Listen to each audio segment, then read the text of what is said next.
What's up, hockey fans? Winning the Stanley Cup is the ultimate prize for any NHL player. You've reached the top of the mountain, hoisting Lord Stanley's Cup. Now it's time to party. For some NHL players, they never get that experience. In today's video, we're going to talk about the top 10 players to have never won the Stanley Cup. Follow along and see if you agree with our top choices, and hit that like and subscribe button now. Let's go.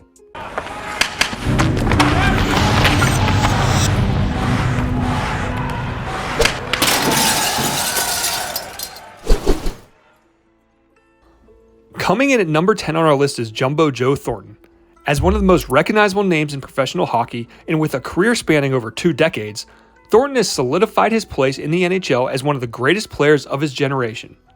Jumbo's career stats are impressive and is one of the best passers the game has ever seen, has over 1,500 games played and more than 1,500 points scored. He's won numerous awards, including the Hart and the Art Ross Trophy in 2006, and has won gold medals for Canada in international competition. The only thing eluding Thornton, however, is the Stanley Cup. The closest he's come was in 2016 when his Sharks lost to the Penguins in 6 games. Jerome Iginla was oh so close to winning the Cup, the closest on this list actually, while a member with the Flames, losing Game 7 of the 2004 Stanley Cup Finals to the Lightning. What's even more unfortunate is the Flames had a potential goal in Game 6 that would have given them a late lead, but it was never reviewed, and many will argue that the puck actually did go in. Like Thornton, Iginla has won numerous awards including the Art Ross, Rocky Richard, and Lester B. Pearson.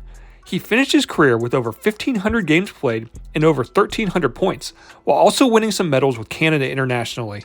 What people may not know though is his tremendous off-ice efforts in humanitarian work and community service, so while he may not have hoisted the Stanley Cup, he's still a winner in our book. The next guy on our list was known for 2 things, his blazing speed and ability to score goals. Mike Gartner was used to blowing by his opponents on his way to racking up the goals, over 700 of them during his 20-year NHL career. For those of you that don't know, this dude was a scoring machine.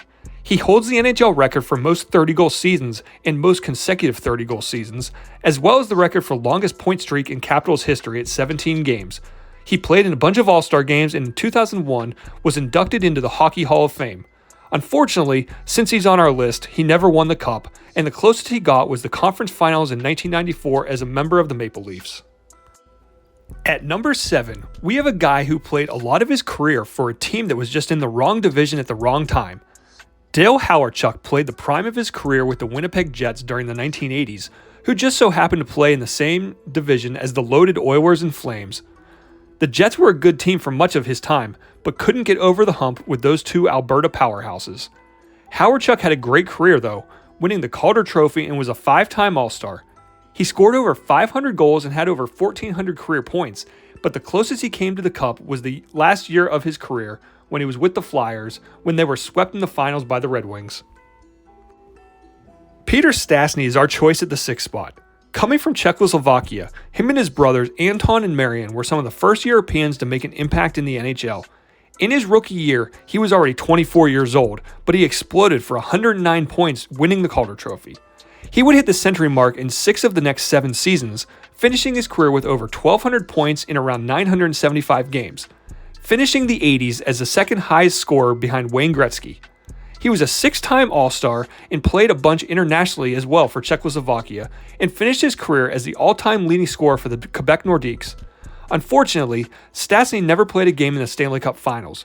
The closest he got was losing to the Flyers in the 1985 Conference Finals. Another player on our list known for his blinding speed and knack for scoring goals, the Russian rocket Pavel Bure, hits at number 5. Bure didn't have the supporting cast that some of the other players on our list had, as his teams made the playoffs in only 5 of the 12 years he played. Bure led the league in goals 3 times, finishing with over 430 during his career. Unfortunately, a bad knee forced him to retire at the young age of 31, so he didn't get quite as many chances as some of the other guys on the list. Bure and the Canucks lost the Cup Finals in 1994 to Messier and the Rangers, but he did it in style, leading the playoffs in goals and finishing 2nd in points. Coming in at number 4 is the center from one of the best lines of the 1970s, the French Connection, Buffalo Sabres centerman Gilbert Perrault. Now, before anyone makes any of those, "oh, of course he didn't win a cup, he played for the Sabres" jokes, let's talk about how good this guy really was. He was known for his top-end skating and passing ability, but he was able to score too. He finished with over 80 points 9 different times and finished top 10 in scoring 5 different times. He's the Sabres' all-time leader in goals, assists, and points, racking up over 500 goals and 1,300 points in his 17-year career. He made one appearance in the finals in 1975, losing to the Flyers, which is also the last time the Flyers won the Cup. This list was tough to make. Lots of great players haven't won a Cup, so narrowing it down to 10 was not easy. So let's give a quick honorable mention to Henrik Lundqvist, Patrick Marleau, Adam Oates, Matt Sundin, and Darryl Sittler. All deserving of this list no player really wants to be on. And that leads us to our top 3. At number 3, we took Borje Salming. Salming was the first legit elite European to play in the NHL, playing most of his career with Toronto. Many Europeans credit Salming for paving the way into the NHL for European players, and he was constantly the subject of dirty play and abuse from his opponents.